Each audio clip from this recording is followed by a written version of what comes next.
विदिताखिलशास्त्रसुधा जलधे महितोपनिषत् कथितार्थनिधे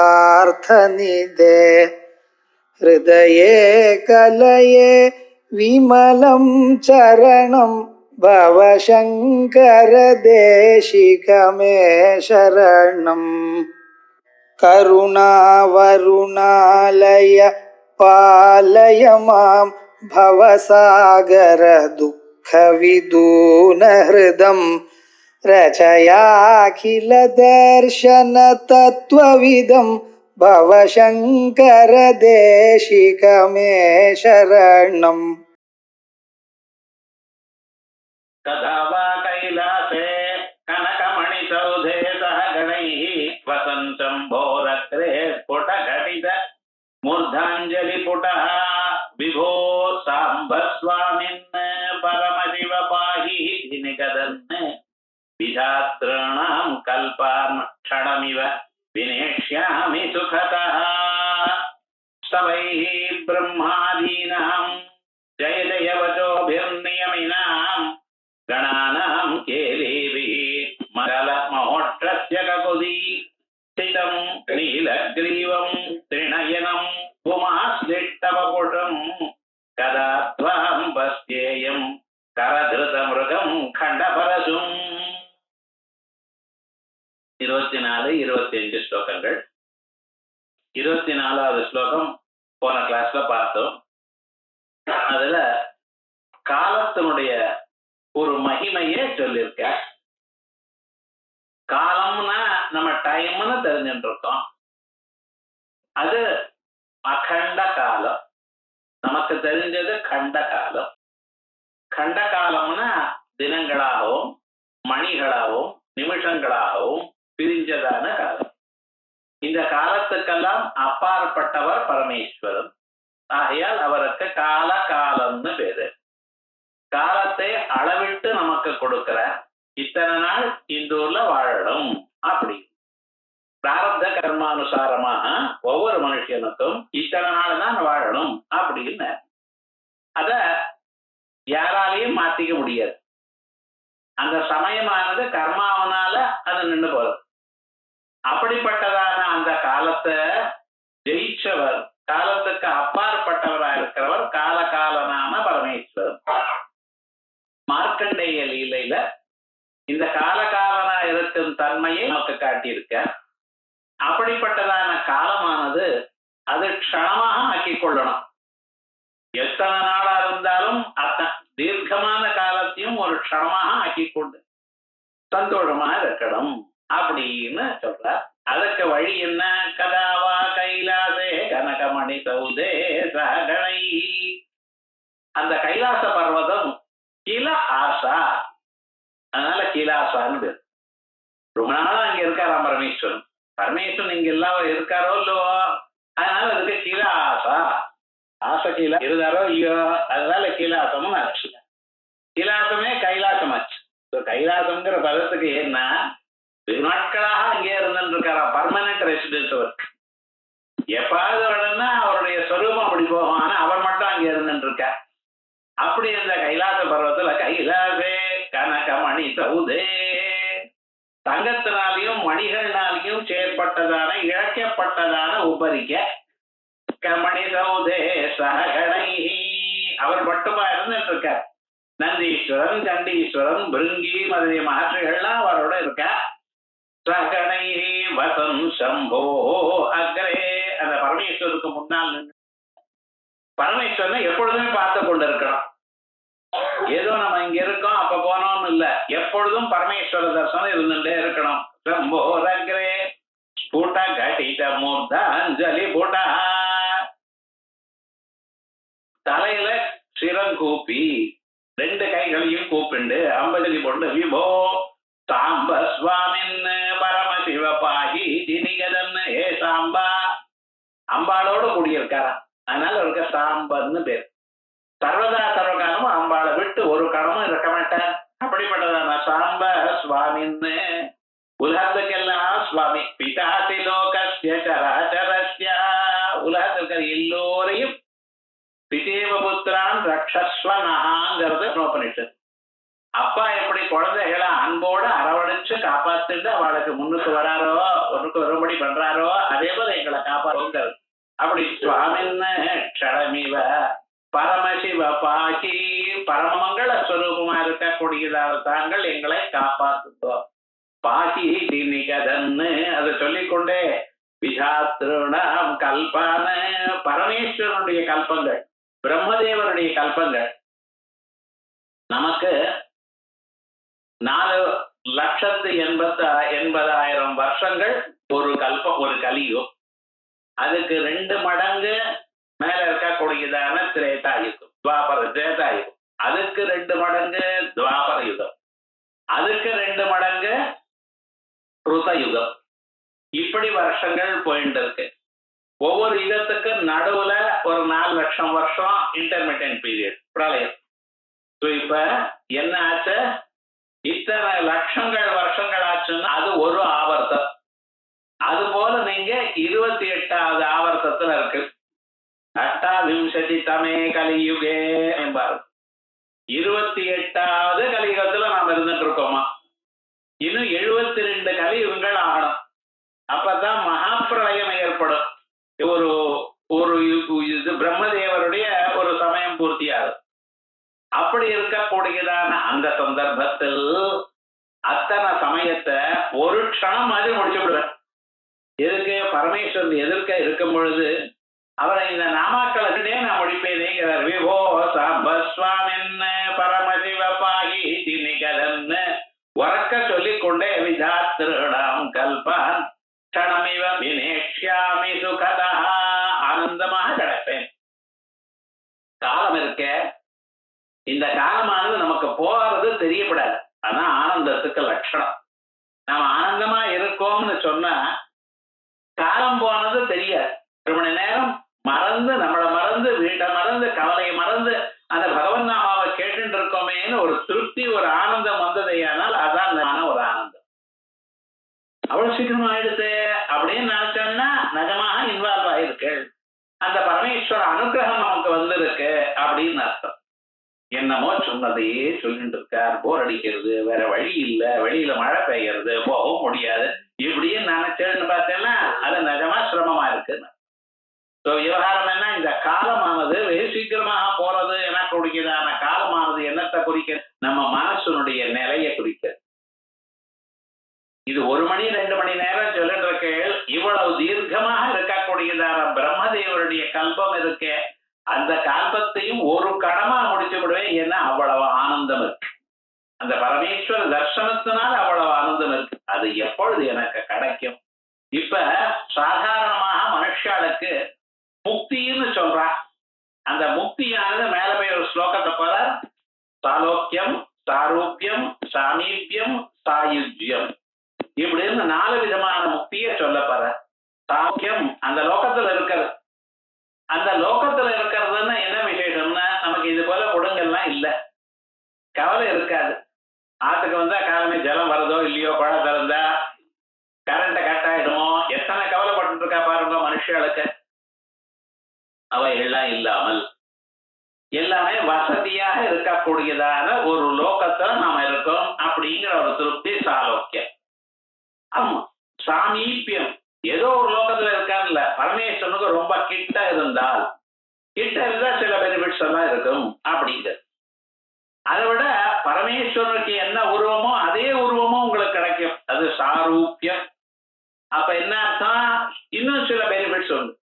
அதுக்கப்புறம் சாயுஜ்யம், பரமேஸ்வரனோட ஒண்ணு ஆயிடுறதுங்கிறது சாயுஜ்யம். அந்த சாயுஜ்ய முக்தியை தான் முக்தின்னு சொல்றா வேதாந்திகள். பிரம்ம வடிவமாக ஆயிடுறது, அதுக்கப்புறம் மறுபடியும் இன்னொரு உருவத்தை எடுத்துக்கொள்றது இல்லை. அப்படி அந்த சாயுஜ்ய முக்தியை தவிர மீதி முக்திகள் ஆலோக்கியம் சாரோக்கியம் சாமீபியம் எனக்கூடியதான முக்திகள் எல்லாம் இவைகள் திரும்பி வரலாம். அந்த சில ஸ்பெசிஃபைடு பீரியட் தான் இத்தனை வருஷங்கள் இத்தனை யுகங்கள் அங்க இருந்து மறுபடியும் அங்கிருந்து திரும்பி வருவது அப்படின்னு ஒரு சொரூபம் வச்சுட்டு இருக்கா. ஆனா அங்கேயும் போனவா, அந்த லோகத்துக்கு போனவா வேதாந்த சிந்தையோட இருந்தவாளா இருந்தால் அங்கே வேதாந்தத்தை வாசிச்சு அங்கிருந்து அப்படியே முக்தி அட. எல்லாரும் திரும்பி வர்றது இல்ல, சில பேர் திரும்பி வர்றா, சில பேர் திரும்பி வருது. யாருக்கு இந்த லோகத்துல வேதாந்த வாசனை இருக்கோ, யாரு உபாசனாதிகள்லாம் பண்ணி போயிருக்காளோ அவ கிரம முக்தியை அடையறா. இப்படி 4 விதமான முக்தியை சொன்னேன். அந்த ஞானம் வந்து மோட்சம் அடைஞ்சவர்களுடைய சாகித்ய முக்தி அப்படி இருக்கட்டும். மற்றவர்களுக்கெல்லாம் இருக்கு பார்த்தீங்களா, அவளுக்கு அங்கே போர் அடிக்குமே சார்னு சொல்லாதீங்க. அவளுக்கு அத்தங்கள் இருந்தாலும் அத்தனை யுகங்கள் இருந்தாலும் சரி அந்த ஆனந்த தாண்டவமா இருந்துருப்பா. அதை சொல்றதுக்காகத்தான் இங்க விசேஷமாக சொல்றது. திருநாம் கல்பானு கணமிவ வினேஷ்யாமி சுகதா அப்படின்னு இந்த ஸ்லோகத்துல காலத்தை ஜெயிக்க வேண்டியதான ஒரு ஸ்வரூபத்தை நமக்கு சொன்னார். அடுத்தது தவைர் பிரம்மாதீனாம் ஜய ஜய வச்சோபியநியமினாம் கணானாம் கேளீபி மதகலமோட்சஸ்ய ககுதி ஸ்திதம் நீலக்ரீவம் திரிணயனம் பூஸ்லிஷ்டவபுஷம் கதாத்வாம் பஸ்யேயம் கரதிருத மிருகம் கண்டபரசும். இங்க கதான்னு ஆரம்பிச்சிருக்கு. இது முன் ஸ்லோகத்துல. இங்க 4ஆம் பாதத்துல கதான்னு ஆரம்பிச்சிருக்க. அது கொஞ்சம் பார்த்துக்கணும். எப்பொழுது உங்களை பார்ப்பேன், எப்படி அந்த கைலாச புறத்துல ஜனங்கள்லாம் எப்படி பரமேஸ்வரனை போட்டு இருக்கலாம். ஸ்தவைர்து பிரம்மாதீனாம், பிரம்மதேவர் என்ன மற்றவர்கள் அத்தனை தெய்வதைகளும் பரமேஸ்வரனை வணங்கிட்டு இருக்க. வெறுமனை ஏதோ நமஸ்காரம் பண்றதுல அவரை போற்றி கொண்டு இருக்க. அவருடைய லீலைகள் 96 அத்தனை லீலைகளும் சொல்லிட்டு இருக்க. அந்த சிவபுராணத்துல பரமேஸ்வரன் பண்ணிதான அனிதர சாதாரணமான ஒரு லீலைகளை சொல்லிட்டு இருக்கா. அதை பாடிட்டு இருக்க. ஜெய ஜெய வசோ நியமினாம், நியமிகள் புலன அடக்கினவர்கள் அவள்லாம் ஜெய ஜெயான்னு தானம் பண்ணிட்டு இருக்கா. ஏன்னா நமக்கு ஆனந்தம் ஜெய ஜெய அந்த பரமேஸ்வருடைய அனுகிரகத்தினால அந்த ஆனந்தத்தை முடியாததுக்கு காரணம் என்ன? புலன்களை நாம் அடக்க முடியாது. எது பார்க்க வேண்டாம் நினைக்கிறோமோ அது பார்க்கிறது. நம்ம காதுல இது வர வேண்டாம் நினைச்சோம்னா அதெல்லாம் யாரோ கொண்டு வந்து சொல்றான். நம்ம வேண்டாம்னு நினைச்சாலே அப்படி யாரு டிவி பார்க்க வேண்டாம் நினைச்சா பேரன் டிவி வைக்கிறான். அது கண்ணுல விழுறது. என்ன பண்றது? நீங்க ஜபம் பண்றதா இருந்தா உங்க மனசை பறிக்கிறதுக்காக 1000 ப்ராப்ளம் வீட்டுல இருக்கு. இப்படி யாராவது வந்து உட்கார்றா, வந்தவாழ பேசாம இருக்க முடியுமா? பேஜில் இருக்கு. பேஜினா சமயம் இல்லை. இப்படிப்பட்டதான துன்பங்கள் மனுஷனுக்கு வந்துட்டே இருக்கு. இதுக்கு காரணம் என்ன? புலநடக்கம் இல்லை. இவனால நிச்சயமாக பண்ண முடியல. ஆனா புலநடக்கம் அடைஞ்சதான மகர்ஷிகள்லாம் கைலாச லோகத்துக்கு வந்து அவ என்ன பண்றாள்? ஜெய ஜெய வச்சோபி சர்வதா சர்வகாலமும் பரமேஸ்வரனை ஜெய ஜெய துவானம் பண்ணிட்டு ஆனந்தமா இருந்துட்டு இருக்க. கணானாம் கேளிபி. இது மட்டும் இல்ல, அங்க இருக்கக்கூடிய ருத்ர கணங்களும் பிரேத விசாஜ கணங்களும் அது என்ன பண்றக்க? ஆனந்தமாக தாண்டவம் பண்ணிட்டு இருக்கான். இது கிடைக்குமா? சந்தோஷம் இருக்கலாம், தன்னை மறந்ததான ஒரு சந்தோஷம். நமக்கும் அப்பப்ப சின்ன சின்ன இன்பங்கள் சந்தோஷங்களும் வருது. ஆனா என்ன, நம்மளை மறக்கல. தன்னை மறந்து அந்த ஆனந்த நிலையிலேயே இருக்கிறதுங்கிறது அந்த கணங்களுக்கு இருக்கா. அந்த பரமேஸ்வர கணங்கள் இருக்க பூத பிரேத கணங்களுக்கெல்லாம் அது ஆனந்தமா பரமேஸ்வரனை பார்த்து ஆனந்தமா திருப்தி அடைஞ்சு ஆத்மா ராமஹா ஆத்மரதி ஆத்ம கிரீடா ஆத்மன்யே விட சந்துஷ்டா அப்படி இருக்கா. அது பார்க்கணும். அது ஒரு ஆனந்தம்ங்கிறது செல்ஃப் சாட்டிஸ்பாக்சன். அப்பாட இந்த ஜன்மால பண்ண வேண்டியது அடைஞ்சாச்சு, அடைய வேண்டியது அடைஞ்சாச்சு. நைவ தஸ்ய கிருதே நார்த்தா நாக்கிருத்தே நேஹ கஷ்டனா. இந்த எண்ணம் நமக்கு வந்திருக்கா? கொஞ்சம் பார்ப்போமே. நான் செய்ய வேண்டியதெல்லாம் செஞ்சாச்சு. யாருக்காவது வருதோ? இன்னைக்கு காலமே இதெல்லாம் நம்ம பண்ணணும்னு நினைச்சுண்டு அதையெல்லாம் பண்ணினாலே ஒரு திருப்தி. அப்பாடா இன்னைக்கு காலமே எது பண்ணணும்னு நினைச்சா பண்ணி முடிச்சாச்சு அப்படிங்கிறது. அதனாலதான் பிளான் பண்ணலன்ட்டு ஒருத்தர் இது பிளான் பண்ணி அது நடக்காம அதுக்கு வேற ஒரு கவலைப்பட்டு ஏன் சார் ரொம்ப பிளானே பண்ண வேண்டான்ட்டார். ஆனா வஸ்துதா நாம இதை பண்ணணும்னு நினைச்சு அது ஒரு 90% பண்ணினாலே మనకు ஒரு சந்தோஷம். ஓஹோ ஓரளவுக்கு பண்ணினோம். அதே போல இவாளுக்கு எப்படின்னா இந்த பிறவி எடுத்ததுக்கு பலனை அடைஞ்சாச்சு. பிறவி எடுத்ததுக்கு பலன் என்ன? பரமேஸ்வர அனுகிரகத்தை அறிதல் பெரு. அது ஒண்ணுதான் இவன் அவசியம் பண்ண வேண்டியது. மீதியெல்லாம் இருக்க பார்த்தீங்களா ஏதோ நடந்துட்டு இருக்க, நிறைய சம்பாதிச்சிருக்கோம் காசை, நிறைய பதார்த்தங்கள்லாம் பண்ணிட்டு இருக்கோம், யாராருக்கோ சகாயம் பண்ணிட்டு இருக்கோம், ஏதோ நல்ல பெரிய பொசிஷன் சம்பாதிச்சாச்சு, அது பண்ணியாச்சு இது பண்ணியாச்சு. ஆனாலும் நாம் எது பண்ணணுமோ, எதற்காக இந்த வாழ்க்கை நமக்கு கொடுக்கப்பட்டதோ அதை பண்ணினோமா அப்படின்னு யோசனை பண்ணிட்டு இருந்தாருன்னா அது பெரிய கொஸ்டின் மார்க் தான். எது பண்ணணும்? நீங்க உங்களை நீங்க அறியணும். நம்ம ஆத்மஸ்வரூபம் இன்னது என்று அறிந்து கொள்ளணும். அது அறிந்தோமையானால் மறுபிறவி கிடையாது. இனிமேல் எந்த பிறவியும் கிடையாது. ஆனந்தமான ஒரு நிலையில எப்பொழுதும் சாஸ்வதமாக இருக்கலாம். ஆனா அதை அடைகிறது கஷ்டமா இருக்கு. நைவ தஸ்ய கிருதேனார்த்தா ந கிருதேனேஹ கஷ்டனா. இனிமேல யாரையும் எதிர்பாராத நிலையை அவன் அடைகிறானா. கஷ்டிதர்த்தம் யபாஸ்ரயா அப்படின்னு அந்நிலை. அதை அடைஞ்சு விட்டான்னு வச்சுங்களேன், அவ எப்படி இருப்பா? அதான் நியமினாம் ஜெயத்வானாது கணானாம் கேளிபி. இன்னும் அந்த சரீரம் இருந்துட்டு இருக்க அவளுக்கு, அந்த சரீரம் இருக்கும் பொழுது அந்த சரீரத்துல கூத்தாண்டிகிட்டே இருக்கா, ஆனந்த தாண்டவத்தை ஆடிட்டே இருக்கா. ஒரு க்ஷணமும் நாம் இது பண்ணணுமே அது பண்ணணுமே, எனக்குடையதான எண்ணம் இது பண்ணணுங்கிற மிச்சம் இல்லாதான ஒரு நிலையில ஆனந்தமாக ஆடிட்டு இருக்கா. கணானாம் கேளிபி.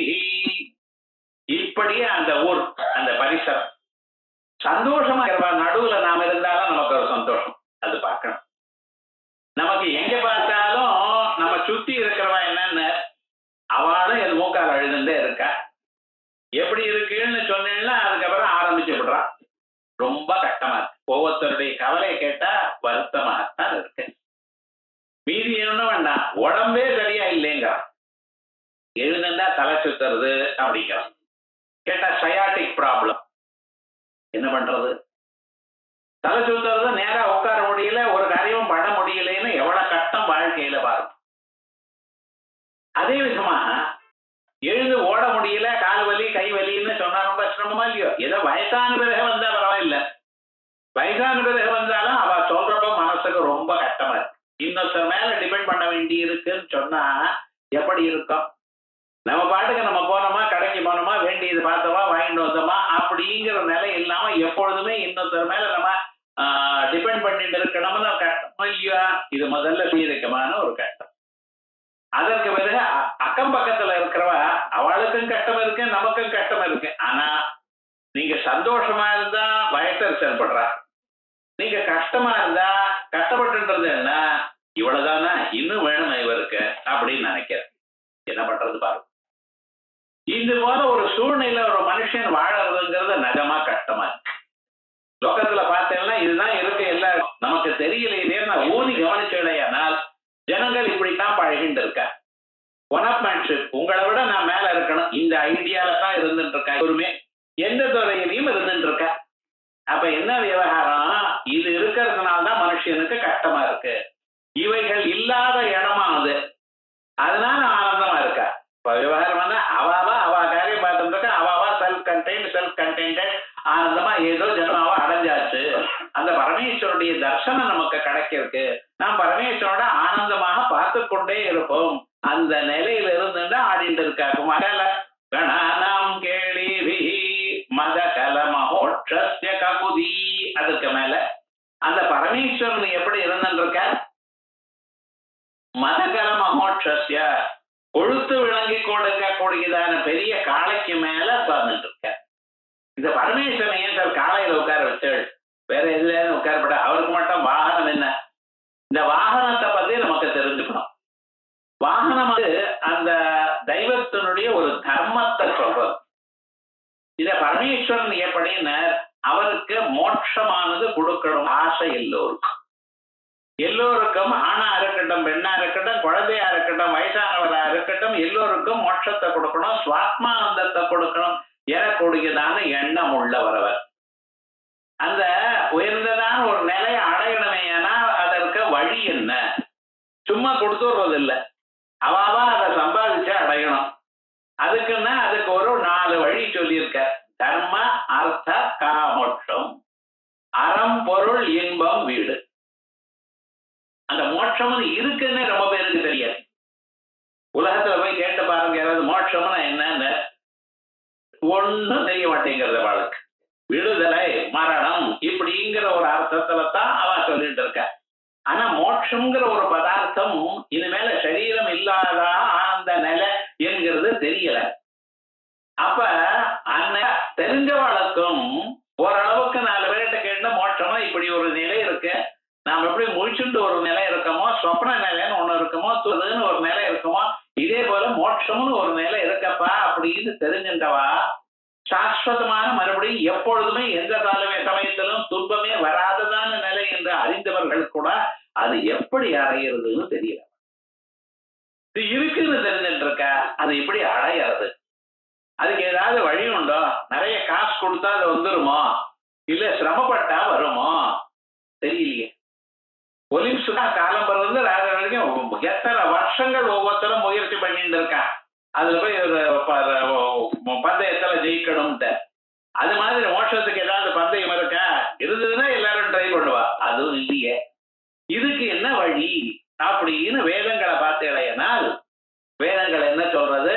இதுக்கு முதல் படிக்கட்டு தர்மம். அப்பா சதர்மே நிதனம் ஸ்ரேய பரதர்மோ பயவா. அவளுக்குன்னு கொடுக்கப்பட்டதான சில தர்மங்களை பண்ணிக்கொண்டே இருக்கு. கர்மாக்களை பண்ணணும். கர்மாக்களை பண்ணிட்டே இருந்தாதான் கர்மா பண்ணாததான நிலையை நம்ம அடைவோம். கர்மா எப்படி விடுறதுன்னு இருந்தா விடுறதுக்கு முதல்ல இருந்தே பண்ணவே இல்லை, எதை விடுறது இவ? அப்ப விவகாரம் என்னன்னா, ஆக்சுவலா கர்மாக்களை பண்ணி பண்ணி பிறகு கர்மாவை பண்ணினதான அந்த நிலைய அதுக்கப்புறம் கர்மா தானா விட்டு போகணும். அப்படிப்பட்டதான நிலை வரணும். அதுக்காக ஸ்வதர்மத்தை அனுஷ்டானம் பண்ணணும். இதான் முதல்ல ஈஸ்வரனை அடையிறது. அவருடைய அனுகிரகத்தை பெறுவதற்கு முதல் படிக்கட்டு என்னன்னா, வேதோ நித்தியம் அதியதாம் ததுதிதம் கர்மஸ்வனுஷ்டீயதாம். வேதங்கள்ல சொல்லி இருக்கக்கூடியதான கர்மாவை நன்றாக ஸ்ரத்தையுடன் அனுஷ்டானம் பண்ணணும். அவளுக்கு எந்த கர்மா விதிச்சிருக்கோ அது எல்லா கர்மாவும் ஒரே மாதிரி தான். ஒரு கர்மா வசதி, ஒரு கர்மா தாழ்த்தின்னு கிடையாது. யஜ்ஞயாகங்கள் தான் வசதி. பரிபாலனம் பண்றதோ அல்லது பிசினஸ் பண்றதோ தப்புன்னு யாருமே சொல்லல. ஆனா அவளுக்கு அண்ணன்ன கர்மா.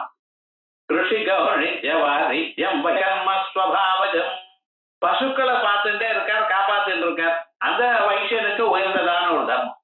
அதை பண்ணிட்டே இருந்தாலே அவன் மேல் நிலைக்கு போகலாம். பகவான் அடைகிறதுக்கு பல வழிகள் உண்டு. சமையல் பண்றவா ரொம்ப நன்னா சமைச்சு அது பகவானுக்காக சமைச்சுட்டு இருந்தா அவளுக்கு மோட்சம்னு சொல்லு. சதுஷ்டி கலா ராத்யா சதுஷ்டி கலாமயி. ஒரு டிராயிங் போடுறான், ஒரு டான்ஸ் ஆடுறான், ஒரு பாட்டு பாடுறான், நாதோபாசம்.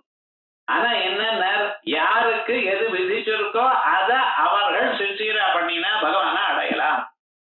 அதனால இதுதான் ரைட்டு அதுதான் ரைட்டுன்னு சொல்லல, ஒண்ணு வசதி ஒண்ணு தாழ்த்தின்னு சொல்லவே இல்லை. அவளுக்கு எந்த தர்மம் விதிச்சிருக்கோ அந்த தர்மத்தை எடுத்துட்டு அவ அதை ஒழுங்கா பண்ணினானால் ஈஸ்வரார்ப்பண புத்தியா பகவான் இதனால திருப்தியை அடையட்டும் எனக்கூடியதான எண்ணத்துல அவன் பண்ணிக்கொண்டே இருந்தால் சில வருஷத்துக்கு என்ன ஆகுது, அவருடைய மனசு சுத்தமாகுது. மனசு சுத்தமாச்சுன்னு எப்படி எனக்கு தெரியும்? ஏதாவது மனுஷன் வெளுப்பாயிடுவா, கருப்பா இருக்கிறவளோ வெளுப்பாயிடுவாளோ அப்படி. மனசு சுத்தமாச்சுங்கிறதுக்கு அடையாளம் 2 சாஸ்திரங்கள்ல சொல்லியிருக்கு. என்னது? இவனுடைய மனசானது பகவானிடத்துல தானா திரும்புகிறது. எப்பொழுதுமே நல்ல வழியிலேயே இருக்கணும்னு பகவத் பக்தியானது உண்டாகிறது. அது ஒரு பாசிட்டிவ் சைன். அதை விட இன்னொரு பாசிட்டிவ் சைன் என்ன? வேதாந்தங்கள்ல இவனுக்கு சுவைக்கிறது. அது வரைக்கும் வேதாந்தம் சொன்னா அதென்மோ தாங்கிறோம். வேதாந்தம் ஒன்னும் புரியலையேன்னா இவன் அது கீதையை கேட்கணும், உபனிஷத்துகளை கேட்கணும்னு இவனுக்கு மனசு அதுல ரமிக்க தொடங்கிட்டுன்னா என்ன அர்த்தம்? அதுவே சித்த சுத்தி ஏற்பட்டதுன்னு அர்த்தமா. அந்த சித்த சுத்தியான சங்கம் தியக்வா ஆத்ம சுத்தையே கர்மாக்களை அட்டாச்மெண்ட் இல்லாமல் ஆத்ம சுத்தியே சித்த சுத்திக்காக மனுஷன் பண்றான். பண்ணினவாளுக்கு என்ன, அவளுக்கு ஆட்டோமேட்டிக்கா பகவான் இடத்துல மனசு மன்மனா பவமத் பக்தோ மத்யாஜி மாம் நமஸ்குரு மாமே வைஷ்யசி ஏவம் அப்படின்னு அந்த பகவானையே அடையக்கூடியதான நிலைக்கு வருது. அது அடுத்ததான நிலை கர்மயோகமானது தியான யோகத்துக்கு வழி கொடுக்கிறது. அந்த தியான யோகமானது ஆத்ம ஞான யோகத்துக்கு தானியான வழி. ராஜ வித்யா ராஜகுத்தியம் பவித்திரமித உத்தமம் அப்படின்னு ஆத்மாவை அறிந்து கொள்ள வேண்டியதான நிலைக்கு வழியை கொடுக்கறத.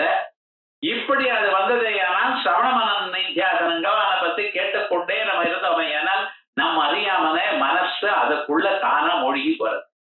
மனசை தெரிஞ்சுன்னு ஒரு இடத்துல நிற்க வைக்கிறது ரொம்ப கஷ்டம். ஏன்னா மனசு நீங்க அதை கண்ட்ரோல் பண்றதுன்னு நீங்க நினைச்சலையானால் அது உங்களை ஏமாத்திட்டு போகணும்னு நினைக்கிறது.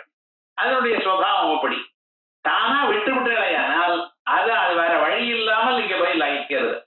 அப்படிப்பட்டதான ஒரு லயமானது நிலை எப்பொழுது உங்களுக்கு ஏற்படுமோ அப்பொழுது அபரோட்ச சாட்சா்காரம் வருகிறது. இப்ப இது என்ன பண்ணினோம்? முதல்ல தர்மம் தான் முதல். அதனாலதான் நம்ம நாட்டுல வயசாயிடுச்சுன்னா அவளுக்கு உபநயனம் பண்ணுங்க, காயத்ரி மந்திரத்தை சொல்லிக் கொடுங்க. ஸ்திரீகளுக்கு இதே போல பாட்டு சொல்லிக் கொடுங்க. அத பாடிண்டே மனசு தன்மயமா ஆயிடுவா. அப்படின்னா வழி சொல்லியிருக்க நம்ம ஊர்ல. அப்படி இருக்கிறதுனால அது என்ன ஆயிடுதுன்னு அந்த தர்மம் தான் அறம் தான் மனிதனை உயர்ந்ததான மோட்சம் எனக்கூடியதான நிலைக்கு அழைத்து செல்லும் முதல் வழி. அதனாலதான் 4 புருஷார்த்தங்கள்னு சொல்லி அறம் பொருள் இன்பம் வீடுன்னு. பொருளையோ இன்பத்தையோ அடையப்படாதுன்னு நாங்க சொல்லவே இல்லை. எல்லோருமே சன்னியாசி ஆகணும்னு யாராவது சொன்னாலா? பொருளை சம்பாதிக்கப்படாதுன்னு சொன்னோமா? உலகத்தை அனுபவிக்கப்படாதுன்னு சொன்னோமா? அனுபவிங்க. ஆனா அதுவே வருஷத்தின்னு அங்கே நின்றுடாதீங்க. காசு சம்பாதிக்கலாம், பொருளை அனுபவிக்கலாம். ஆனா எல்லாமும் பகவான் நமக்கு போட்டதான பேர் நினைச்சுள்ள அவனை அறிவதற்காக முயற்சி பண்ணி கொண்டே இருந்தார். இத சொல்றதுக்காகத்தான் இந்த தர்மம் எனக்கூடியதான் முதல் சிறந்த புருஷார்த்தம். இத பிடிச்சவன் ஆட்டோமேட்டிக்கா அந்த இடத்துக்கு போய் சேர்றான்னு சொல்றதுக்காகத்தான் அந்த தர்ம வடிவமான ஒரு காளைய அவருக்கு வாகனமா சொல்லி. இந்த காளைங்கிறது தர்மஸ்வரூபம். அதே போலயே மகாவிஷ்ணுவுக்கு கருட வாகனம்னு சொல்லி பார்த்தா அதுவும் தர்மஸ்வரூபம். அதனால்தான் ரிஷப வாகனம் பரமேஸ்வரனுக்கு ரொம்ப இஷ்டம். கருட வாகனம் மகாவிஷ்ணுவுக்கு ரொம்ப வசதி. கோவில்ல பார்த்தேன் கருட வாகனம் கருட சேவைன்னு சொன்ன பாருந்தா அன்னைக்கு இருக்க சக்க கும்பல் எல்லாரும் வந்து பரமேஸ்வரனை மகாவிஷ்ணுவை பார்க்கணும்னு நினைக்கிறார். அதே போல ரிஷப வாகனம்னு சொன்னா பரமேஸ்வரனை பார்க்கணும் எனக்கூடியதான எண்ணம் வரத்துக்கு காரணம் இது என்ன? தர்மத்துக்கு மேல அவர் இருந்துட்டு இருக்க. உங்களை தர்ம வழியில நல்ல வழியில உங்களை செலுத்துற. எப்பொழுது அந்த பரமேஸ்வரனை ரிஷப வாகனத்துல நீங்க பார்த்தேனால் என்ன அவங்க நம்ம மனசானது இங்கும் அங்கும் அலையாமல் பிரதான மார்க்கத்திலேயே வந்து நிற்குமா. அதுக்காகத்தான் அந்த பரமேஸ்வரனானவர் ரிஷப வாகனத்துல இருக்கிறதாக நம்ம எப்பவுமே தியானம் பண்ண சொல்றது. ஒவ்வொரு வாகனத்துக்கும் ஒரு விசேஷம் இருக்கோ இல்லையோ, அதே போல இந்த கால வாகனமானது தர்மத்தை சொல்ற குறிக்கிறது. அப்படி அதனால மோட்சஸ்ய ககோதி. அது வேற. அது வந்து அந்த மூஞ்சூருடைய சுபாவம் என்னன்னா திருட்டுத்தனமா எடுத்துனவே வேற எங்கேயோ சாப்பிடுமா. ஒரு இடத்துல நிக்காது, அங்கேயே இருந்து சாப்பிடாது. இந்த அணில் எல்லாம் இருக்கு பார்த்தீங்களா? அணில் எங்கே சாப்பிடுறது? எங்க பழம் கிடைக்கிறது அங்கேயே உட்கார்ந்து அங்கேயே சாப்பிட்டு அங்கே போகும். ஆனா இந்த எலி மூஞ்சூர் அதனுடைய சுபாவம் என்னன்னு அது அங்க எங்கேயாவது மூலையில எடுத்துட்டு போய் அங்கே சாப்பிடும். அதே மாதிரி இந்த கணபதி உபாசனம் பண்றவங்களுக்கு என்ன பண்றாரா, உங்க பாபத்தை அங்க நிக்க வைக்கல, அந்த பாபத்தையே அங்க எடுத்துட்டு போயிட்டு இன்னொரு இடத்துல போய் இதை நாதம் பண்ணிவிட்டார். ஆகையால் உங்களுக்கு பாபமும் போச்சு, பாபத்தினால ஏற்பட்ட வாசனையும் போச்சு. மறுபடியும் பாபம் பண்ணணும் எனக்கூடிய எண்ணமும் இல்லாமல் போயிடுமாம். அதனால கணபதியினுடைய உபாசனம். அதோட அந்த கணபதிக்கு ஒரு மந்திரம், ஒவ்வொரு ஸ்வரூபத்துக்கும் ஒரு பீஜம். இந்த கணபதிக்கு கம்முன்னு பேர். கம்முன்னா என்ன அர்த்தம்னா மனசாந்தியா நின்று போறோம். அதனால கம் கணபதையே நமஹ அதர்வசீர்ஷ உபனிஷத்து அது கணபதியை பத்தி சொல்லும் பொழுது அவருடைய பீஜமே கம் அப்படின்னு சொல்றது. இந்த கம்முன்னு என்ன அர்த்தம்? கம்முன்னு இருக்கணும். மனசார்ந்து எங்கேயும் அங்கேயும் போகாம ஒரு இடத்துல நிற்கும்படி பண்றதா. இப்படி ஒவ்வொரு தெய்வத்துக்கும் தேவதா விசேஷத்துக்கும் ஒரு ஸ்வரூபம் இருக்கு. அப்படி இந்த பரமேஸ்வரனுக்கு பொழுது நாம என்ன சொல்லிட்டு இருக்கோம்? இந்த பரமேஸ்வரனை விசேஷமாக தர்மத்துல உட்கார்ந்துட்டு இருக்கார். அவர் தர்மத்துல இருந்துட்டு இருக்கார். அது யதா யதா உபாசத்தே ததைவ பலம் பவதி. நீர் எப்படி தியானம் பண்றீங்களோ உங்களுடைய வாழ்க்கையை அப்படி அமைஞ்சு போறது.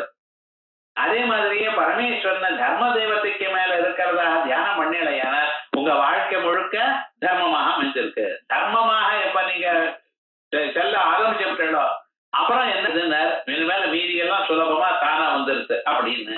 ஆகையால் மதகலமோட்சதி சிதம் அதுல இருக்கிறவர் இப்படி இருக்காரு நீல கிரீவம். அந்த நீலகண்டனா இருந்துட்டு இருக்கார். அந்த பரமேஸ்வரனுக்கு சில விசேஷணங்கள் அங்கங்கே கொடுக்கிறார் ஆச்சாரியர். நீலகண்டனா இருக்கார். அது நீலகண்டா லீலை என்ன, இது என்ன பண்றது? உலகங்கள் முழுக்கெல்லாம் ஆபத்து வந்த போதும் அந்த ஆபத்தில் வேற எந்த தெய்வமும் காப்பாற்ற முடியாத நிலை வரும் பொழுதும் அதை தான் எடுத்திருந்து தனக்காக எடுத்திருந்து நம்மளை காப்பாற்றக்கூடியதான உயர்ந்ததான ஒரு நிலை, ஒரு கருணை. அந்த பகவானுடைய கருணையை பார்க்கணும். கஷ்டம் வந்துருது யாருக்கு? ஜனங்களுக்கு எல்லோருக்கும். அவ ஏதோ கடைஞ்சா, ஏதோ ஒண்ணு நினைச்சு கடைஞ்சா. நம்ம வாழ்க்கையிலும் அப்படித்தான். ஏதோ ஒண்ணு ஆகணும்னு நினைக்கிறான், அதுக்கு விபரீதமா வந்து உட்கார்றது.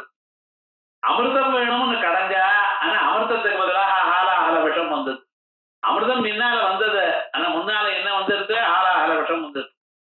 அது ஆலாஹல விஷமானது உலகங்களை எல்லாம் எரித்து கொண்டு அழித்து கொண்டு பஸ்மாவை பண்ணிட்டு வந்துட்டு இருக்க. எல்லாரும் ஓட தொடங்கின. வேற என்ன பண்ணுவா? வந்தா அந்த இடத்துல இருந்து ஓடணுங்கிறது சுவாவமான ஒரு நிலை.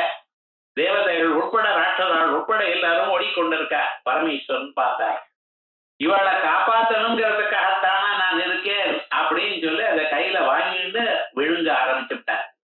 அந்த விழுங்கும் பொழுது என்ன பண்ணிவிட்டார்? அம்பாள் வந்து அதை நிறுத்தி விட்டார். ஏனையா இப்படி பண்ணிட்டு இருக்கல, உங்க வயதுக்குள்ள இன்னொரு உலகங்கள் இருக்கே சேர்த்தா அதுக்கு அழிவு வராதோ, இப்படி பண்ற அப்படின்னு அதை அங்கேயே தொட்டு அந்த விஷத்தை அமிர்தமாக்கிட்டார். அமிர்தம்பா விஷமீஸ்வரேச்சயா. அந்த அம்பாளுடைய கைனால அமிர்தேஸ்வரி மந்திரம் வம் எனக்கூடியதான அமிர்த மந்திரத்தினால அது தியாகராஜ யோக வைபவம் அப்படின்னு இந்த வம்ங்கிற அமிர்த மந்திரத்தினால அம்பாளுடைய அந்த கையை தொண்டை அப்படி தொட்டதுமே என்ன ஆச்சுன்னு, அது வரைக்கும் கருத்ததாக எரிச்சுண்டு உள்ள போகக்கூடியதான் அந்த விஷமும் அது என்ன ஆயிடுதுன்னு, அதனுடைய பவர் எல்லாம் போயிடுது. பவர் போயிடுது. அதுக்கு விஷத்துக்கு கொல்லக்கூடியதான ஒரு சாமர்த்தியம் போயிடுது. அமிர்தமாக மாறித்த அமிர்தமாக மாறி அங்கேயே நின்று போயிடுது. ஆனா கருத்ததான சரீரம் ஒளி இருந்து போயிடுது. அதனால்தான் பரமேஸ்வரத்துக்கு நீலகண்டான்னு பேரு. நீலகிரீவா, அந்த கழுத்து கருப்பாக இருக்கு. இது சாதாரணமாக நம்ம தெரிஞ்சுக்கிற அர்த்தம். நீலம் கருப்புங்கிற ஒரு அர்த்தமானது அதிகம்னு அர்த்தம். எப்பவுமே ஜலம் இருக்க பதில கிருஷ்ணனுக்கு நீலவர்ணம், ராமனுக்கு நீலவர்ணம். சமுத்திர ஜலம் நீளமாக இருக்கு. எது சமுத்திர ஜலம் நீளமா இருக்கா? ஆகாசம் நீளமாக இருக்கா? ஆனா பார்த்தா ப்ளூவா தானே தெரிகிறது. ஸ்கை ப்ளூங்கிறான். ஸ்கையே இவன் பார்த்தது இல்லை, ஆனா சொல்றது மட்டும் ஸ்கை ப்ளூங்கிறான். ஆனா நல்லா யோசனை பண்ணி பாருங்க, ஆகாசம்னு சொன்னா வெட்ட வழின்னு அர்த்தம். வெறும் இடம் இல்லாதான ஒரு நிலை. அந்த வெட்ட வழியா இருக்க போது அது கருப்பா இருக்கு நீளமா இருக்குன்னு சொல்றது எந்த அளவுக்கு நியாயம்? தெரியறது என்ன? கண்ணால பார்த்தா நீளமாகத்தான் தெரியுது. சமுத்திர ஜலத்தை பார்த்தீங்களா நீளமாகத்தான் தெரியுது. எல்லோருக்கும், உங்களுக்கு மட்டும் எனக்கு மட்டும் தெரிஞ்ச கண்ணுல தோஷம்னு சொல்லலாம். யாரை பார்த்தாலும் எல்லோருக்கும் நீளமாகத்தான் தெரியுது. ஆனா நிஜமாக நீளமா அப்படின்னு கொஞ்சம் யோசனை பண்ணி பார்ப்போம். சமுத்திரத்துக்கு போய் நாளைக்கு ஒரு கையால கொஞ்சம் ஜலத்தை எடுத்துங்க. எடுத்து ஜலத்தை பார்த்தீங்கன்னா வெளுப்பா இருக்கு. ஜலமானது சமுத்திரத்துல இருந்து கருப்பாக காணப்பட்ட நீளமாக காணப்பட்டதான சமுத்திரத்துல ஜலத்தை ஒரு வாளியிலையோ அல்லது கையிலையோ அஞ்சலியிலையோ எடுத்தடையானால் சமுத்திர ஜலமானது கலர்லெஸ்ஸா எப்படியும் நம்ம ஆத்துல தீர்த்தம் இருக்கா போலத்தான் இருக்கே தவிர நீளமா இல்லை. ஆனா சமுத்திரத்தில் இருக்கும் பொழுது மறுபடியும் சமுத்திரத்தை விட்டு அடையானால் நீளமா இருக்கே சார்மா. அப்ப என்ன, அங்கே நிஜமாக நீளம் இல்ல, நீளமாக காணப்படுகிறது.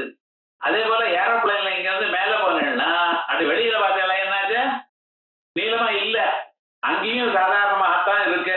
உங்களுக்கு நடுவுலையும் நீளமாவா இருக்கு, எனக்கு இல்லையே. அதே மாதிரிதான் காணப்படுறது. ஆனா இங்க இருந்து பார்த்தா நீளமாக காணப்படுகிறது. என்ன விசேஷம் அப்படின்னு கேட்டா, இதுக்கு எந்த பொருளும் ஒரு லிமிட்டை தாண்டி பெருசாயிடுச்சுன்னா நீளமாயிடும். அதனுடைய சுபாவம் எப்படின்னா, ஒரு லிமிட்டடாக ஒரு நிலை இருந்ததையானால் அதுக்கு தனித்தனி கலர் காணப்படும். ஆனா எதுவும் ஒரு லிமிட்டை தாண்டி இன்னும் பெருசா ஆயிடுதையானால் எல்லாம் நீளமாக தான் காணப்படும். ஆகையால் ஆகாசம் ரொம்ப பெருசு, கண்ணால இவ்வளவுதான லிமிட்டாக பார்க்க முடியாது. அதனால அது நீளமா இருக்கு. சமுத்திர அக்கறை தோன்றதோ, அக்கறை தெரிகிறதோ சமுத்திரத்துக்கு? இல்ல. அது ரொம்ப அவ்வளவு பெருசா இருக்கு, அதனால நீளமா இருக்கு. அதே போலதான் ராமனோ கிருஷ்ணனோ பகவானுடைய தத்துவங்கள்லாம் ரொம்ப விஸ்தாரமா இருக்குன்னு சொல்றதுக்காக நீளமா இருக்குன்னு. இது இல்லைன்னா கருப்பா இருப்பா அல்லது நீளமா இருந்தா அவரோட உடம்பு நீளமா பாஞ்சு போச்சுன்னா விஷம் வந்ததுன்னு அர்த்தம். ராமன் கிருஷ்ணன் நீளமா இருக்குன்னு என்ன அர்த்தம்? நீளம்னு கருத்துதான நீருண்ட மேகதிரிதான ஒரு ஸ்வரூபம்னு சொல்றல, நீலமேக சியாமல வர்ணம்னு சொல்லிடுறல. இதுக்கு காரணம் என்ன? காரணம் அவருடைய தத்துவமானது ரொம்ப பெருசுன்னு சொல்றதுக்கா. அப்படி அந்த பரமேஸ்வரனுடைய ஸ்வரூபம் அந்த கருணையானது அப்படிப்பட்டதுங்கிறது காமிக்கிறதுக்காக நீலகிரிவன் சொன்னார். அப்படி அபார கருணாமூர்த்தி. அந்த கருணை அது இருக்கிறதா நீலகிரீவம். அதற்கு மேல அது மட்டும்தானே ஸ்ரீநயனம், 3 கண்கள். அதென்ன விரூபாட்சம்னு ஒரு பேர் வேற வரும். முக்கண்ணன் விரூபாட்சம். நம்ம சரீரத்துல முதல்ல யார பார்த்தாலும் பார்க்கும் பொழுது எதை பார்க்கிறேன்? அவளுடைய கண்களை தான் பார்க்கிறேன். அந்த கண்கள் அழகா இருந்தாலே ரொம்ப அழகுன்னு அர்த்தம். மீதி சரீரம் சர்வேந்திரியானாம் நயனம் பிரதானம். எல்லா புலன்களை விட முதல்ல கண்கள் தான் நன்னா இருக்கலாம். கண்ணு நன்னா இருந்தா போறோம், மனுஷனுக்கு 50 மார்க் விழுந்தாச்சுன்னு. மீதி சரீர அவயவங்கள்லாம் அதுக்கு அப்புறம் முதல்ல கண்கள் நன்னா இருக்கணும். இந்த கண்களுக்கு மேல 2 கண்ணு, ஒண்ணு மேலையும் ஒண்ணு கீழே இருந்ததுன்னா நம்ம கதி என்ன யோஜனை படிப்பார்? அது நேரா வச்சுட்டு இருக்கார் பகவான். அது மட்டுமல்ல, 2 இடத்துல இருந்தாலும் பார்க்கும் பொழுது அந்த ஒரு பொருள்ல கரெக்டா விழுறது. கொஞ்சம் இந்த பக்கம் அந்த பக்கம் விழுந்தது ஆனால் ஒவ்வொரு பொருளும் 2 காணப்படும். ஒன்னா காணப்பட்டாலே புத்தகத்தை படிக்க மாட்டேங்கிறோம். ஒவ்வொரு லைனும் 2 காணப்பட்டதுன்னு படிக்கவா போறோம்? நமக்கு முடியாது. அப்ப என்ன, இந்த 2 கண்களும் நேரா வச்சுட்டு மட்டும் 2 கண்கள் அந்த பாப்பா இருக்கு பார்த்தல, அது என்ன கரெக்டா அது மேல ஒரு பொருள் மேல கரெக்டா கோயில் சைடை விழணும். இப்படி 2 கண்கள் இப்படி இருக்கும் பொழுது இவருக்கு மட்டும் 3வது கண்ணு வேற வச்சுட்டு இருக்கார் சார். அது என்ன, 2 கண்களுக்கு நடுவுல நெத்தியில ஒரு கண்ணு வச்சுருக்க. இப்படி வச்சுட்டு இருக்கிறதுக்கு காரணம் என்ன? அதாவது ஏதாவது திறக்கிறாரா? திறக்கவே இல்லை, திறந்தால் பிரமாதம். 2 கண்ணு தான் திறந்துட்டு இருக்காரு, 3வது கண்ணு திறக்கவே மாட்டேங்கிறார். அதனால அவருக்கு திருநயனம்னு பேரு, முக்கண்ணன் பேரு. இந்த முக்கண்ணன்கிற அர்த்தத்துக்கு தத்துவம் என்னன்னு பார்க்கணும். உலகத்துல ஒளிய கொடுக்கக்கூடியதான பொருள்கள் 3. ஒண்ணு சூரியன், ஒண்ணு சந்திரன், இன்னொன்னு நெருப்பு. இந்த 3 தான் ஒளிய கொடுக்கக்கூடியதான பதார்த்தம். அந்த ஒளிய கொடுக்கக்கூடியதான 3 பதார்த்தங்கள்ல நீங்க மீதி எல்லாம் மின்னல் இருக்கு, எலக்ட்ரிக் லைட் இருக்குன்னு கேட்கப்படாது. மின்னலோ எலக்ட்ரிக் லைட்டோ எல்லாம் ஜோதி ஸ்வரூபம், அக்னிக்கு சேர்ந்தது.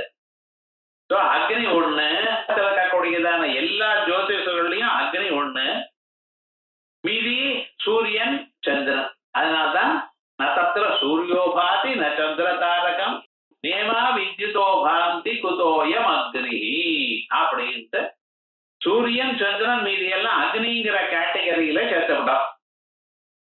இந்த 3 உலகத்தை ஒழிக்கக்கூடியதான 3 விதமான பதார்த்தங்களும் அவருக்கு அதிகமா இருக்கான். அதனால்தான் அவருக்கு திருநயனன்னு. 2 கண்ணு, சூரியன் ஒரு கண்ணு, சந்திரன் ஒரு கண்ணு, அதற்கு மேல இருக்கக்கூடியதான நெருப்பானது கண்ணு.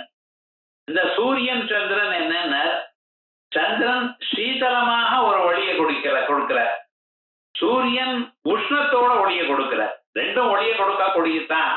ஆனா சந்திரனுடைய ஒரு நிலை என்ன பண்றது, அது ஒளியை மட்டும் கொடுக்கல, அது சரீரத்துக்கு ஒரு ஆனந்தத்தையும் சந்தோஷத்தையும் கொடுக்கிறது. ஆனா சூரியனுடைய ஒளியும் ரொம்ப தேவை இருக்கு. அது இருந்தா தான் மரங்கொடிகள்லாம் வளரும். அது வளர்ந்தா நீங்க சாப்பிடலாம் எல்லாத்தையும். உங்களுக்கு வேண்டியத அன்னாத் புருஷா பிருத்திவி பிருத்திவியா ஓஷதயா ஓஷதேவ்யோ அன்னம் அன்னாத் புருஷா.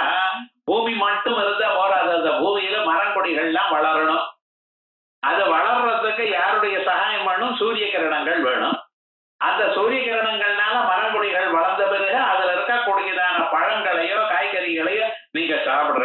சாப்பிட்ட பிறகு இவனுடைய சரீரம் வளர்றது, குழந்தைகள் உண்டாகும். அன்னாத் புருடா ஓஷதேவ்யோன்னம் அன்னாத் புருடா அப்படின்னு சொல்றது அதான் வழி. ஆகையால் சூரியனும் நமக்கு வேணும். ஒரே சூரியனா இருந்தா அது ரொம்ப சிரமமா இருக்கும். ஆயால் நமக்கு சந்திரதும் சீத்தளமும் வேணும். இப்ப சூரிய சந்திராளாக இருக்கக்கூடிய உலகத்தை எப்பொழுதும் காப்பாற்றிக் கொண்டிருக்கக்கூடியதான சூரிய சந்திராள் மட்டும் இருந்தா போறாது. இவனுக்கு விடி மோட்சம், இவனுக்கு அறிவை கொடுக்கணும். இது சூரியனோ சந்திரனோ வாழ்க்கையில உணர்ந்துக்க வேண்டியதான வசதிகளை பண்ணி கொடுத்தேன். இந்த வாழ்க்கைக்கு அர்த்தம் என்னன்னு தெரியணும். எல்லாரும் வாழ்ந்துட்டு இருக்கா, பிறந்தார் இறந்தார் பிறந்தார் இறந்தார், அது மட்டுமா? பிறந்தவனுடைய ஒரு அழகன்னா மறுபிறவி இல்லாம பண்ணிக்கணும்னு சொல்றதோ இல்லையோ வேதம். ஆத்மாவாரே திரஷ்டவிய ஸ்ரோதவிய மந்தவிய நிதித்தியாசிதவிய. இந்த ரெண்டும் சூரியனும் சந்திரனும் வரும் பொழுது பகல் இரவு வந்துட்டு இருக்க. பகல் இரவுகள்ல நம்ம எத்தனையோ செயல்களை பண்ணிக்கிட்டு இருக்கோம். இந்த செயல்களுக்கெல்லாம் நமக்கு கர்மாவை உண்டு பண்றது. நல்ல கர்மா கெட்ட கர்மா மாத்தி மாத்தி கர்மாக்களை பண்ணிட்டே இருக்கும். கர்மா பண்ற வரைக்கும் உங்களுக்கு இண்டிபெண்டன்ஸ் இருக்கு. ஒன்ஸ் கர்மா பண்ணி முடிச்சுட்டேன்னா அதனுடைய பலத்தை அனுபவிச்சுதான் ஆகணும். அங்கே உங்களுக்கு இண்டிபெண்டன்ஸ் கிடையாது, ஃப்ரீடம் கிடையாது. கர்மா பண்ணியாச்சுன்னா, ஒரு ஆக்ஷன் பண்ணியாச்சுன்னா ஆக்ஷனுக்கு ரியாக்ஷன் வந்து தான் சேரும். எனக்கு வேண்டாம் சார் இது சொல்ல முடியாது.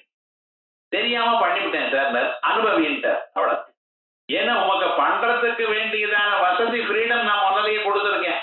என்ன பண்ணுங்கோ இல்லைன்னா இல்லை. யாராவது உங்களை கழுத்தை பிடிச்சு இதை பண்ணித்தான் ஆகணும்னு சொல்றாள? அப்படி சொன்னாலும் நன்னா இருக்கா. அப்பாவது சந்தியாவந்தனம் பண்ணுவா, காயத்ரி ஜபம் பண்ணுவா. ஆனா விவகாரம் என்னன்னா பரமேஸ்வரன் அப்படி பண்றது இல்ல. ஒரு பொய் சொன்னதுன்னா முதுகுல ஒரு 2 அடி விழட்டும். யாராவது பொய் சொல்லுவானா? தப்பு காரியம் பண்ணிருந்தே அப்பவே தண்டனை கொடுக்கட்டும். பண்ணுவாள தப்பு காரியத்தை? அப்ப இதனால என்ன தெரியுது மனுஷாளுக்கு? அவ எந்த செயலும் பண்றது அவளுக்கு இண்டிபெண்டன்ஸ் உண்டு, சந்தேகம் இல்ல. நல்லதும் பண்ணலாம் கெட்டதும் பண்ணலாம். நீங்க பண்ணி கொண்டுதான் மனுஷாள் இருக்கா. ஆனா அப்ப நல்லதே பண்ணணும்னு ஏன் சார் சாஸ்திரம் சொல்றதுன்னு நீங்க பின்னால் ஒரு நாள் அழகேளவு எனக்கு துன்பமே வந்துட்டு இருக்குன்னு. துன்பம் ஏன் வந்தது? கெட்ட காரியம் பண்ணினதுனால. நிஷேத கர்மா பண்ணினதுனால துன்பம் வருது. அப்ப சாஸ்திரம் என்ன சொல்றது? மனுஷனுக்கு ஃப்ரீவில் உண்டு. அவன் இஷ்டமா பண்ணலாம், சந்தியாவந்தனம் பண்ணலாம், சீட்டாடலாம். பிரதோஷ வேளையில சீட்டாடிண்டே இருக்கா. என்ன பண்றது? பிரதோஷ பகவன் நாம ஸ்மரணம் பண்ண வேண்டாமா? எதுக்காக சந்தியாவந்தனம்னு சொல்லியிருக்க? காயத்ரி ஜபம்னு எதுக்காக சொல்லியிருக்க?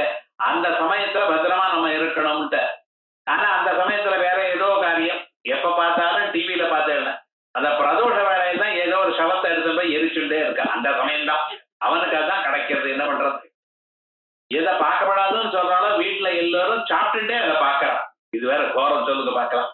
பண்ணிட்டே இருக்க ஒன்னும் சொல்ல முடியல. அப்ப என்ன? இந்த கர்மான்னு ஒண்ணு இருக்கு. இந்த கர்மாவை இவன் பண்றது வரைக்கும் இருக்க சுவாதந்திரம் இருக்கு. ஒன்ஸ் பண்ணிட்டானே அது போகாது. சரி போகாது, அதை அனுபவிச்சு தீர்த்து விடுறேனேன்னு. அனுபவிக்கும் பொழுது அனுபவிப்பதற்காக உங்களுக்கு ஒரு சரீரம் வேண்டி இருக்கு. கர்மாவ பலத்தை அனுபவிக்கிறதுக்கு நமக்கு ஒரு சரீரம் வேண்டியிருக்கு. இந்த சரீரம் வேண்டி இருக்குன்னா அந்த சரீரத்துல சும்மா இருக்க மாட்டேங்கிறது, மறுபடியும் கர்மாக்கள் பண்றது.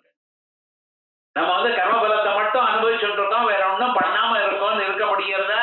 முடியாது. நகி கஷ்டிரணமபி கர்ம கிருது காரியதே அவசம் கர்ம பபாவதை பிரகிருதி ஜெயர் குணை.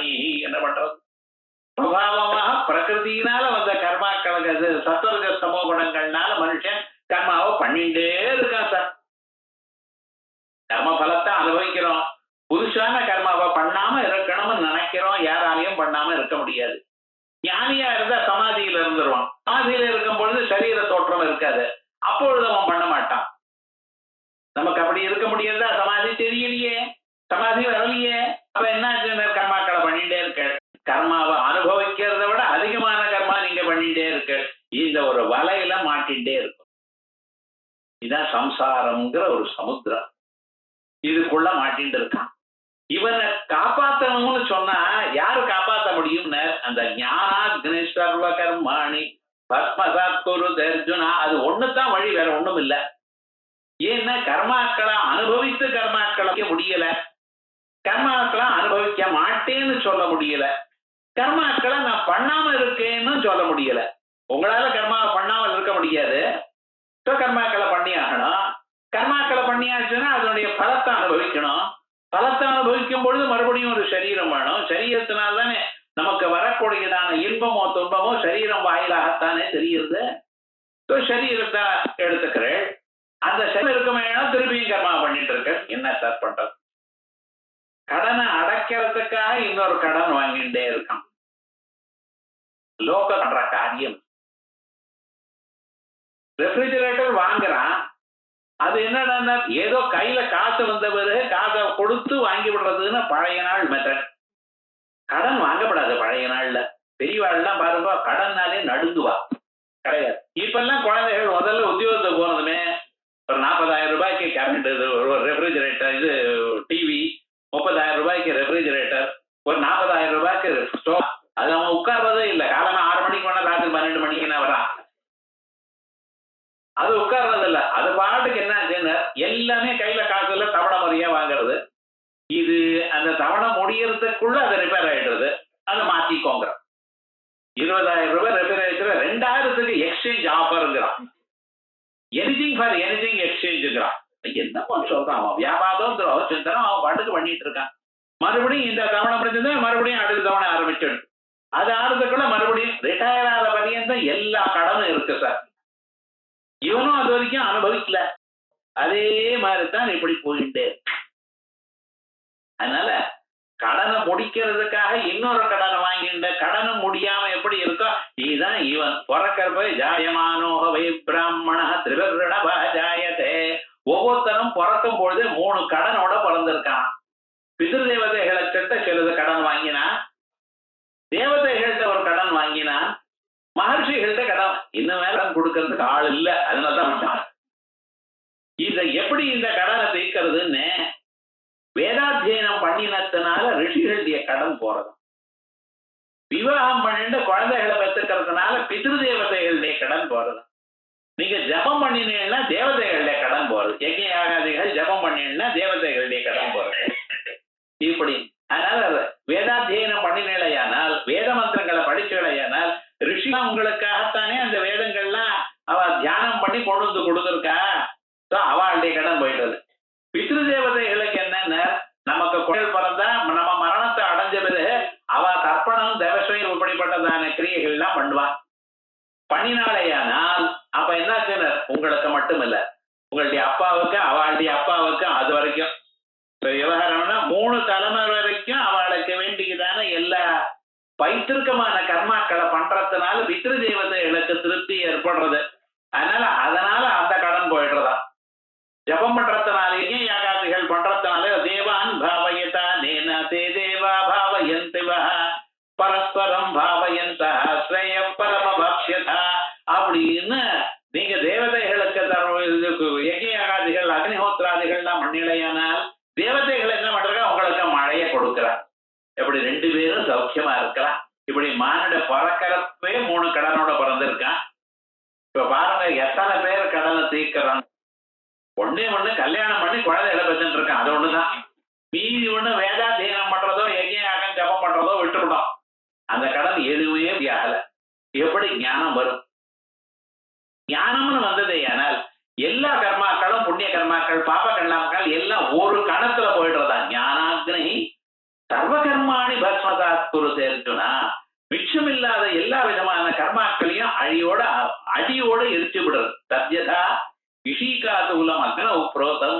இலவம் பஞ்சிக நெருப்புல போட்டிகளையானால் அடுத்த க்ஷணம் அதுவே இல்லாமல் போயிடுறதோ ஏவம் சர்வே பாப்மானஹா தஹந்தி. எல்லா பாபமும் அந்த ஞானாக்னியினால அழிஞ்சு போறதா. அதனாலதான் அந்த ஞானாக்னி 3வது அக்னி நெத்திக்கண். அந்த பரமேஸ்வரத்துல நெத்திக்கண் அதை திறந்தாரையானால் மன்மதன் ஆசை எனக்கூடியதான மன்மதன் அழியோட போயிட்டான். அதே போல அந்த கண்ணு ஒரு சின்ன பார்வை வந்தா போற ஞானாக்னி உங்களுக்கு வர எல்லாம் போயிடுது. ஆகையால் இந்த ஞானாக்னிங்கிறது வசதிங்கிறத காட்டுறதுக்கா பரமேஸ்வரனுக்கு 3வது கண்ணு திரிநயனம். சரி சார், இந்த 3வது கண்ணு எரிச்சு விடுத்தனா எல்லாமே போயிடுமே சார். கடாதிகா உங்களுக்கு ஞானம் ஆனா மீதி எதுவும் அழியாமல் சந்தோஷமான ஒரு ஆத்மானுபவத்தை அனுபவிக்க கூடியதான நிலையும் அவர் கொடுக்கிறாரா. உமா சிருஷ்ட வபுஷம். அவர் எப்படி? உமா சிருஷ்ட வபுஷம். பரமேஸ்வரனோட ஆலிங்கனம் பண்ணிட்டு இருக்கிற அம்பாளோட சேர்ந்து இருக்க. ஆகையால் எல்லாத்தையும் எரிச்சு விட்டார். தியானத்துக்கு கவலை அதுல ஒண்ணும் கிடையாது. அந்த பரமேஸ்வர அம்பாளுடைய அனுகிரகத்தினால இந்த வாழ்க்கையில இப்படியே இருந்த சகல க்ஷேமங்களையும் அனுபவித்துக் கொண்டே ஞானம் வரக்கூடியதான ஒரு நிலை. ஆகையால் பரமேஸ்வரனை எப்படி நாம தியானம் பண்ணிருக்கோம்? உமா சகாயம் பரமேஸ்வரம் பிரபும் திரிலோச்சனம் நீலகண்டம் பிரசாந்தம் யாத்வா முனிர்கச்சதி பூதயோனிம் சமஸ்த சாட்சம் தமச பரஸ்தாத் அப்படின்னு கைவல்ய உபனிஷத்து சொல்றது. சில உபனிஷத்துகள்லாம் ரொம்ப முக்கியம். நாம் 10 உபனிஷத்தோட நிறுத்தி விடுறோம். ஆனா சில உபனிஷத்துல இதுக்கு மேல சிலதை வாசிக்கணும். கௌஷிகி பிராமண உபத்துன்னு ஒண்ணு, ரிசிம்ம பூர்வோத்தர தாபினி உபனிஷத்துன்னு ஒண்ணு, ராமதாபினி உபனிஷத்துன்னு ஒண்ணு, பாவனோபனிஷத்து, ஹம்சோபனிஷத்து, நாதபிந்து உபனிஷத்து, இப்படித்தான ஹம்சோபனிஷத்து, இப்படி சில உபனிஷத்துகள். அதுலயும் ஆச்சாரியால் நிறைய வாக்கியங்களை சூத்திர பாஷ்யாதி கிரந்தங்கள்ல எடுத்திருக்கார். ஆனால் அதை பத்தி நம்ம யோஜனை பண்ணல. இதுல நிறைய விஷயங்கள் நமக்கு அப்பப்போ உபயோகப்படக்கூடியதான விஷயங்கள் சொல்ற. பரமேஸ்வரனை எப்படி தியானம் பண்ணணும்? உமா சகாயம் பரமேஸ்வரம் பிரபும், அம்பாளோட சேர்ந்து இருக்கிற பரமேஸ்வரனை தியானம் பண்ணுங்க. பரமேஸ்வரம் பிரபும் திரிலோச்சனம், முக்கண்ணனாக தியானம் பண்ணுங்க. அந்த முக்கண்ணன் எதுக்கு அப்படின்னா, இந்த வாழ்க்கையில கேவலமாக இந்த பசு துல்லியமான வாழ்க்கை மட்டும் இல்லாமல் இந்த வாழ்க்கை மறுபடியும் வராம நம்ம பிறவி இல்லாத ஒரு நிலை அடையணுமே, ஆனால் ஞானம் வரணும். ஆகையால் திரிலோச்சனம், பரம கருணையோடு இருக்கக்கூடியதான பரமேஸ்வரனுடைய கருணை நம்ம மேல வந்துருதா நீலகண்டம். இப்ப இந்த வாழ்க்கை காலத்துல சௌக்கியமா இருக்கணும். பிரசாந்தம் யாத்வா முனிர்கச்சதி பூதயோனிம், இது அறிந்தால் அந்த மனுஷனானவன் பூதயோனிம் சகல பிரபஞ்சத்துக்கும் காரணமா இருக்கக்கூடியதான அந்த அவ்யக்த நிலையை அடைந்து அதுக்கப்புறம் தாண்டி போறான். உத்தம புருஷஸ்து அந்யா பரமாத்மா இது உதாகிருதா யஸ்மாத் க்ஷரம் அதீதோகம் அக்ஷராதபி சோத்தமஹ. க்ஷரம் அக்ஷரம் இந்த ரெண்டும், க்ஷரம்ன உலகம், அக்ஷரம்ன இது காரணமான மாய, இந்த ரெண்டையும் தாண்டி அதோஸ்மி லோகே வேதேச்ச பிரதித புருஷோத்தமஹ. அதனாலதான் லோகத்திலையும் எனக்கு புருஷோத்தமன்னு பேரு, வேதமும் புருஷோத்தமன்னு சொல்றது. அதுக்கு சார் சொல்லித்துன்னு சூரிய மண்டலத்துக்குள்ள ஒரு புருஷன் இருக்காராம். ஹிரண்யஸ்மஸ்ரோ ஹிரண்யகேசா ஆப்ரணகாத்வயேவ சுவர்ணஹ தத்சேதா கப்யாதம் புண்டரீகமேவ அக்ஷணி தஸ்ய உதிதி நாமஹ. உத்துன்னு பேரா, உத்தமஹா, அதான் புருஷோத்தமஹா. இந்த பேரு அங்கிருந்து வந்தது, வேதத்துல இருந்து வந்தது. அப்படி பூதயோனிம், அவர் யாரு? சமஸ்த சாட்சி, உலகத்தில் இருக்கக்கூடிய சகல பதார்த்தங்களுக்கும் சாட்சியா இருக்கார். தமசப்பரஸ்தாது, தமோ குணத்துக்கு தாண்டினவர், உபலட்சணமாக குணாதீதனாக இருக்கக்கூடியதான பரமாத்மான்னு சொல்றது. அப்படிப்பட்டதான பரமாத்மாவை கதம் பஸ்யேயம், எப்பொழுது நான் பார்க்க போகிறேன்? கரதிருத மிருகம் கண்டபரசும், கரதிருத மிருகம் என் மனச கையால பிடிச்சுட்டார். கையில மான்குட்டியை வச்சுட்டு இருக்க. இந்த மான்குட்டி என்ன பண்றது, என்ன செய்யறது? நம்ம மனசு ஓடுறது பார்த்தா, அப்படி மகாவேகமாக ஓடக்கூடியதான மான்குட்டியினுடைய 2 பின்கால்களையும் கையில வச்சுட்டு இருக்கார், பிடிச்சுட்டு இருக்கார். ஆகையால் மான் ஓடுற மாதிரி முயற்சி பண்ணினாலும் எங்கேயும் ஓட முடியாதுதானே. நம்ம மனசை கண்ட்ரோல் பண்ணக்கூடியதான நிலை கொடுத்திருக்கார். கண்டபரசும், அதோட மட்டும் இல்ல, எப்படிப்பட்டதான கர்மா பண்ணினாலும் அந்த கர்மாவுக்கு நான் அதை ஏத்துக்கிறேன்னு சொல்றதுக்காக அவர் கண்டபரசும், அந்த உடஞ்சதான பரசுவ கோடாலியே கையில வச்சுட்டு இருக்காராம். இப்படிப்பட்டதான பரமேஸ்வரனை நான் எப்ப பார்க்க போறேன் அப்படின்னு இந்த தியானத்துல பரமேஸ்வரனுடைய ஸ்வரூபம் நமக்கு காணப்படாதா? இப்படி நினைச்சுட்டே இருந்ததுல சொப்னத்திலேயாலும் பகவத் தர்சனமாகும்.